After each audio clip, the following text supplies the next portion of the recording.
Estimados, sean todos ustedes bienvenidos. En esta ocasión, celebrando el Día Mundial de la Sepsis, nos encontramos en un punto en el que vamos a conversar respecto a la ventilación mecánica no invasiva para el paciente que presenta una falla respiratoria hipoxémica a causa de sepsis. Como ustedes saben, del punto de vista fisiopatológico, en un repaso así como muy somero, la agresión a todo nivel, en verdad, pero principalmente a nivel de la circulación pulmonar y del parénquima como tal, se puede explicar, ¿cierto?, en primera instancia por una respuesta inflamatoria a consecuencia de la agresión, como dije, de la injuria, que puede ser local o puede ser lo que se denomina, ¿cierto?, un distrés secundario, es decir, como una respuesta inflamatoria a consecuencia de una infección que se encuentra fuera del pulmón. En este contexto, la primera línea de respuesta ante esta disminución, sea de la circulación, ¿cierto?, o también como consecuencia propia de la ocupación a nivel del parénquima pulmonar,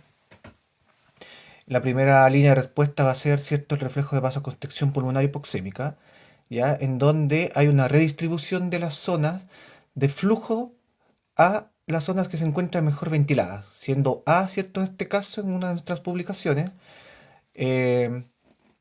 una localización adecuada, donde está bien ventilado, está bien perfundido, y a medida de que empeora, ¿cierto?, la ventilación, una ocupación, puede ser aquí cualquier tipo de líquido, en este caso de la sepsis, puede ser un foco pulmonar, por ejemplo, como también podría ser una inflamación local o a distancia, que otorgue, ¿cierto?, una disminución de la ventilación en esta zona. En esta esquematización, como podemos ver, el flujo se encuentra ya redistribuido, ¿cierto?, a las zonas que tienen o que conservan esta mejor ventilación, de tal forma que se optimice y se mantenga, por lo menos por un tiempo inicial, la capacidad de intercambio gaseoso. En este otro cuadro que hicimos, ¿cierto? También dejamos entrever que a través de la presencia del efecto Bohr, en donde se produce un aumento de la liberación de oxígeno, o también puede ser una disminución de la liberación de oxígeno dependiendo de la causa, ¿cierto? En donde si permanece o existe chant, esta alteración de la ventilación-perfusión va a sostenerse incluso con el aporte de FiO2 al 100%, es decir, proveer de oxígeno ante la presencia de chant va a tener un efecto que no es positivo, tampoco negativo, pero en el fondo buscamos, ¿cierto?, ofrecer al paciente algún grado de eh, soporte, y en este caso la oxigenoterapia no lo es. Recordando un poco al profesor West, no olvidemos las zonas, ¿cierto? Aquí más que nada para que tengamos en cuenta que la ventilación, perfusión y su ratio nos van a permitir encontrar un nivel de equilibrio adecuado para saber en qué momento tenemos nosotros que intervenir para encontrar este equilibrio entre la mejor perfusión y la mejor ventilación. En este caso, como sabemos, la zona de transición, ¿cierto? Dependiendo de la posición del paciente, va a variar de un momento a otro. Sin embargo, como dije, ante una sepsis en donde probablemente la circulación se encuentra comprometida, tenemos que buscar que los cuadros leves sean los iniciales en donde haya la intervención, justamente para mantener este equilibrio, aunque sea en primera instancia, una vez que se ha terminado o agotado la instancia inicial del reflejo de vasoconstricción pulmonar hipoxémica. Y esto está basado en la evidencia, como podemos ver, ¿cierto?, en los cuartiles 3 y 4 en el contexto ya de un espacio muerto, porque como sabemos, ¿cierto?, en las etapas iniciales del distrés eh, y aún más visibles en las avanzadas, hay una mezcla entre chant y espacio muerto, ¿cierto?, dependiendo de la zona. Y en ese contexto, la cantidad de espacio muerto mayor está relacionada con una mayor mortalidad, incluso en distrés que sea leve o moderado, y mucho más claro y categórico en términos de evidencia con un distrés severo, como pudimos ver en la línea de dispersión ahí presente. Y lo mismo si hacemos, ¿cierto?, el ratio o la relación entre la entrada al CO2 y la presión arterial de CO2, deja ver una relación estrictamente proporcional en términos de dirección, que a medida que aumente el espacio muerto se relaciona con mayor mortalidad, como podemos ver en este cuadro de acá. Este cuadro me gusta mucho a mí, fue presentado en el 2012 por el equipo de Ferguson, ¿cierto?, en el Intensive Care, en donde nos mostraba los distintos frentes de abordaje acorde a la temporalidad de la injuria pulmonar. Quedémonos con la parte de leve, ¿cierto? Que, como sabemos, en la sepsis leve muchas veces y puede presentarse en concomitancia con hipoxemia o va a evolucionar hacia ella. Y si bien es cierto, podríamos utilizar los scores de Buffy o SAFI. Yo creo que lo más importante es cierto la relación, como había dicho inicialmente, de la compliance pulmonar, o la cantidad de relación de pulmón útil y el espacio muerto, que es lo que le acabamos de comentar hace un par de diapositivas de atrás. Entonces, en el leve o en la hipoxemia leve, digamos, o que progresa hacia un distrés leve moderado, se mantienen las mismas directrices de un volumen tidal bajo, ¿cierto? Obviamente, sobre todo por un tema de ocupación. Eh, y por definición, hablamos, ¿cierto?, de la necesidad de un nivel de presión positiva continua al final de la expiración. Algo que no logra la cánula de alto flujo está introducida recientemente en este cuadro de herramientas terapéuticas, aunque lamentablemente no logró consolidarse en evidencia, lo que sí ha hecho del otro lado del ring, ¿cierto?, la ventilación mecánica no invasiva. Ahora, un punto trascendental a entender en esto es que, obviamente, en los niveles iniciales de distrés, o en la hipoxemia inicial al distrés, digamos, existe cierto el esfuerzo ventilatorio importante, sobre todo porque este daño autoinducido por el paciente, lo que muchos autores denominaron como SILI, al aumentar la presión transpulmonar por el esfuerzo ventilatorio, ¿cierto? En un esfuerzo por compensar todo el desbalance que existe a nivel tanto circulatorio y homeostasis del intercambio gaseoso, como consecuencia o como causa incluso, hay dos puntos a tomar en cuenta. Lo primero, que las fuerzas, ubicándonos en un plano de mecánica de fluidos o de ingeniería de materiales, el stress-strain que está bastante en boga, pero que aún es poco entendido. Pero en resumen, un estrés inducido, ¿cierto?, por las fuerzas que conducen la presión transpulmonar, está por un lado como causante de la injuria y por otro lado encontramos el strain, que va a depender principalmente de las fuerzas elásticas y su capacidad de volver a su forma natural. En este caso, utilizando la fórmula Mechanical Power, podemos dilucidar, ¿cierto?, que los componentes principales son el volumen tidal, la capacidad residual funcional y el volumen pulmonar al final de la expiración. Probablemente estos dos últimos juegan un rol mucho más importante, y la utilización de una presión continua al final de la expiración eh, queda claro, ¿cierto?, en la fórmula misma del Mechanical Power, que va a optimizar estos dos parámetros de tal forma de que se aumente la superficie de intercambio gaseoso. Ahora, como había mencionado ya, este SILI, ¿cierto?, el daño pulmonar autoinducido por el paciente por un gran esfuerzo ventilatorio y por un aumento de la presión transpulmonar, lo único que va a hacer es efectivamente que desate, ¿cierto?, un aumento de una respuesta por un daño local a nivel alveolar por colapso y cierre permanente repetitivo, y esta respuesta inflamatoria se suma a la agresión ya producida por un cuadro de sepsis, empeorando la situación. Entonces la idea es que el paciente no termine en estas circunstancias. Y para esto, por supuesto, vamos a recurrir a la medicina basada en la evidencia, en donde traje a colación estos tres estudios muy buenos. Uno de ellos es un metaanálisis una revisión sistemática con metaanálisis, que lo vamos a mostrar en un par de diapositivas más, pero quiero, ¿cierto?, también mostrarles en que el equipo de Antonelli, el equipo italiano, hizo ya una primera aproximación clínica del uso de la ventilación mecánica no invasiva como la primera línea de tratamiento para las fases iniciales del distrés agudo. Y por otro lado, contextualizando hacia lo que pasó últimamente en la pandemia por COVID-19, también se puso en una línea de rescate inicialmente, pero posteriormente como primera línea o como primer approach de estos pacientes con hipoxemia a consecuencia de sepsis, ¿cierto? Sepsis viral en este caso, el uso de la presión positiva continua al final de la respiración, algo que tuvimos experiencia local nosotros con la aplicación de CPAP mediante interfaz Helmet. Pero volviendo, ¿cierto?, a esta revisión sistemática con metaanálisis,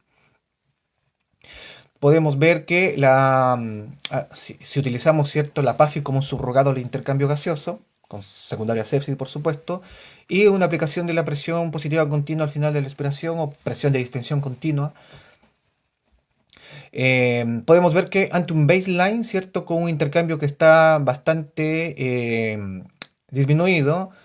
a la primera hora de esta aplicación de presión positiva ya hay un repunte y si se mantiene en forma continua, esta superficie de intercambio, que va a estar optimizada, como bien dije, en primera instancia por el aumento indirecto de la capacidad residual funcional, pero también por otro lado del volumen pulmonar al final de la expiración. Cuando se interrumpe, por supuesto, esto cae y yo podría asegurarles que esta curva, ¿cierto?, de reclutar de alguna forma algunos alvéolos o unidades alveolares potencialmente reclutables mediante la aplicación de presión positiva, cae y esto aumenta al retirar cierto el soporte, aumenta el esfuerzo ventilatorio. De tal forma que en este estudio, cierto, mediante la escala de SAPS, que ya sabemos que mide muchos órganos o variables macrohemodinámicas en concomitancia, podemos ver que aquellos que tuvieron PAFI mayor a 175 y una PAFI menor incluso a 175, si se aplicó presión positiva continua, la sobrevida fue mayor para los dos grupos. Utilizando cierto el análisis multivariado, ajustado con algunas variables, encontramos que tanto la presión positiva continua a través de su interfaz full phase, pero principalmente a través de su interfaz Helmet, logró mostrar, ¿cierto?, una disminución tanto de la mortalidad por todas las causas como de el requerimiento de intubación y ventilación mecánica invasiva. Incluso lo compararon en algún momento con la oxigenoterapia de alto flujo, que eh, derechamente puedo asegurar que son terapias distintas, no comparables. Yendo un poco más reciente, en el 2015 se logró ver una primera aproximación que se hizo en Europa y un estudio interesante mediante encuestas en donde muchos de los profesionales que trabajan en UCI la respondieron, principalmente Europa, y dejaron entrever que los criterios para iniciar ventilación mecánica invasiva, sabiendo de que era deleterio para su hemodinamia y que podría empeorar la perfusión, principalmente era cierto del punto de vista del criterio respiratorio. Un 51% de estos encuestados indicaban ventilación mecánica invasiva en forma directa, perdón, ventilación mecánica no invasiva en forma directa, porque justamente temían a que la ventilación mecánica invasiva pudiese producir una disminución de la optimización de la hemodinamia. Entonces partían con ventilación no invasiva y posteriormente mudaban a ventilación invasiva solamente basados en criterios que son muy similares. Por ejemplo, láctico mayor de 4 milimoles por litro, ¿cierto? Una macrohemodinamia que muestre que haya una disminución de la perfusión. También una microperfusión medida por score de Mottling o el tiempo de reperfusión tisular, que es lo que muestra la Andrómeda. Pero principalmente los criterios ventilatorios con el aumento del trabajo respiratorio, ¿ya? Por otro lado, ya volviendo ahí al 2016, el equipo brasileño con Serpa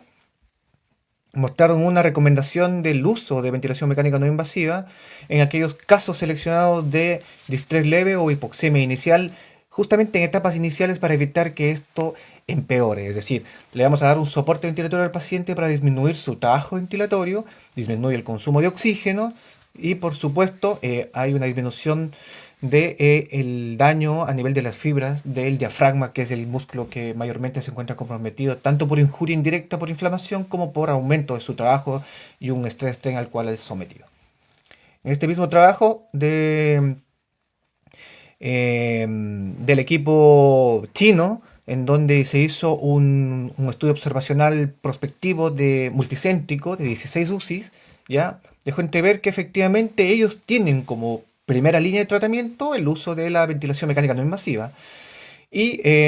trataron de dividir entre sepsis, no sepsis y shock séptico. Por supuesto, los fracasos más grandes tuvieron alrededor del 61% en aquellos pacientes que estaban ya en etapa de shock séptico, mientras en aquellos pacientes que estaban en etapa de sepsis tenía solamente un fracaso menos del 40%. Pero, a su vez, estudiaron si la causa de esta hipoxemia de estrés venía de etiología leve, venía de etiología pulmonar o extrapulmonar, y en este caso no hubo diferencia importante. Pero sí dejaron entrever que, asociado a otras variables, como por ejemplo una escala de SOFA mayor, digamos, o un tiempo de perfusión tisular, por ejemplo, mayor, o una escala de Mottling que se represente, ¿cierto?, con una hipoperfusión progresiva y mayor, eran también concomitantemente variables que mostraban fracaso de la ventilación mecánica no invasiva. Y en este análisis reciente del 2021, el Respiratory Care, más o menos se condice con el estudio previo que les acabo de mostrar, en donde a medida que existe cierto un avance o un empeoramiento de la sepsis caminando hacia un shock séptico, la probabilidad de que haya una buena respuesta por parte de la ventilación mecánica no invasiva disminuye. Es decir, la enseñanza en este caso va en términos de que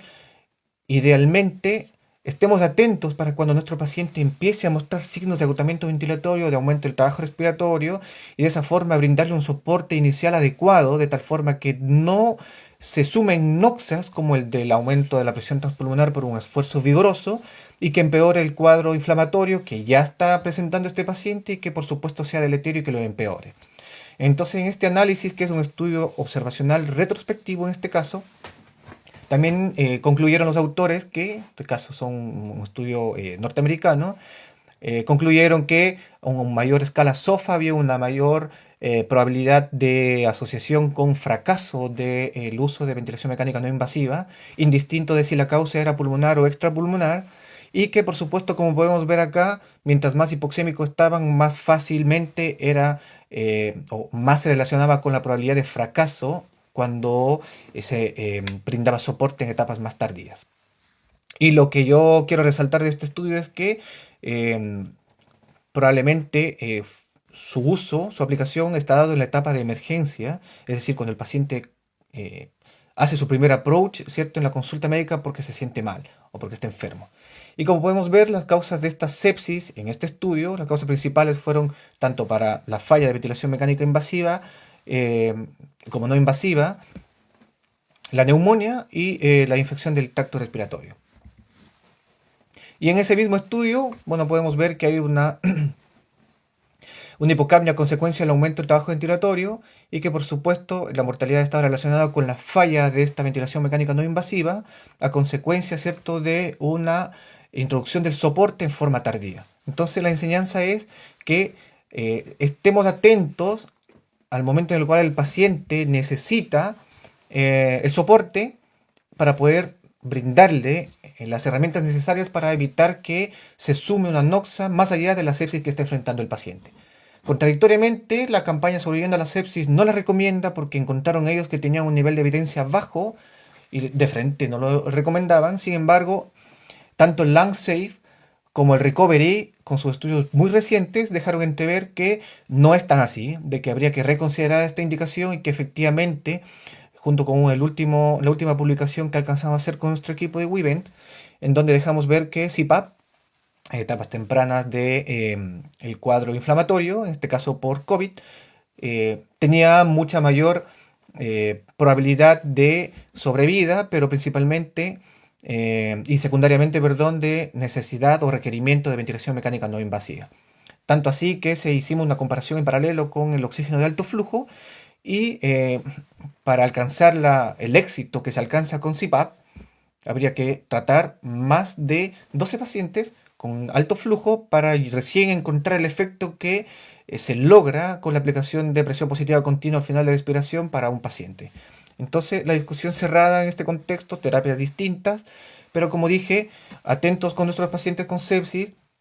tratar de encontrarlos en las primeras instancias, monitorización precoz, monitorización avanzada, constante y soporte con las herramientas que mejor evidencia tienen y que actualmente están globalmente disponibles. Ha sido un agrado estar con ustedes, muchas gracias por la invitación.